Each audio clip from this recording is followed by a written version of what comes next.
at gabay ng magulang ang kailangan. Maaaring may masiselang tema, lengguwahe, karahasan, sexual, horror o droga na hindi angkop sa mga bata.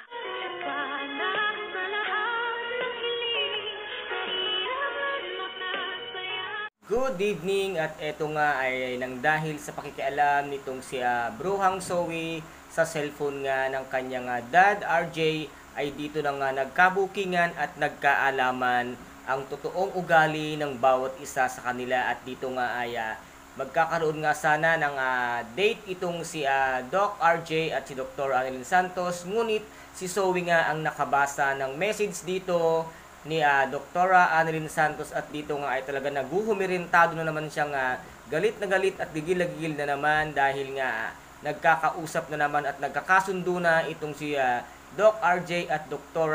Annalyn Santos, at dito nga ay nagkabukingan na ng totoong pag-uugali ng bawat isa sa kanila, at dito nga ay galit na galit itong si demonyitang si Moira, at sabi niya nga dito, hindi na ako papayag na masira pa ang pamilya natin. Ang sagot naman dito ni Doc RJ Tanyag, walang naninira ng pamilya kung hindi ikaw lang, dahil sinungaling ka, dahil manluloko kang tao.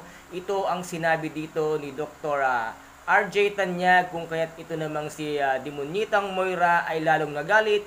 Kaya dito niya napagbuhatan ng kamay itong ang si Doc RJ, at bigla niya itong sinampal, at ito namang si Zoe ay iyak ng iyak at inaawat silang mag-amat.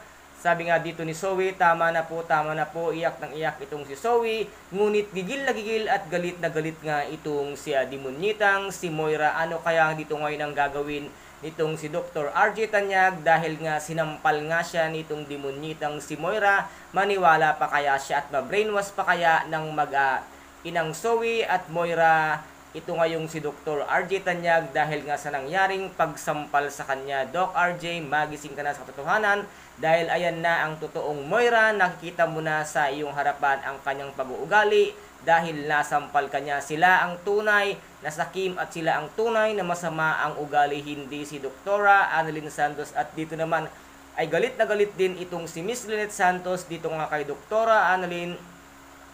Sabi nga dito ni Miss Lynette Santos, ayan ang sinasabi ko sa iyo, nang dahil sa katigasan ng ulo mo, ano ang nangyari, na pahamak ka na naman at sinaktan ka na naman nitong si demonyitang si Moira. Ano naman kaya ang gagawin dito ni Dr. Carlos once na malaman niya nga ang nangyaring ito? Sino kaya ang kanyang kakampihan? Ito kayang mag-inang Lynette o ang mag-inang demonyitang Moira at bruhang si Zoe? Ito po ang ating pakaaabangan dito nga sa Abot Kamay na Pangarap. And guys, kung nagustuhan po ninyo ang aking video for tonight, pakisubscribe na lamang po. Paki-like and share din po para maging update kayo sa lahat ng gagawin kong video. Maraming salamat po. Ingat, God bless, and bye-bye!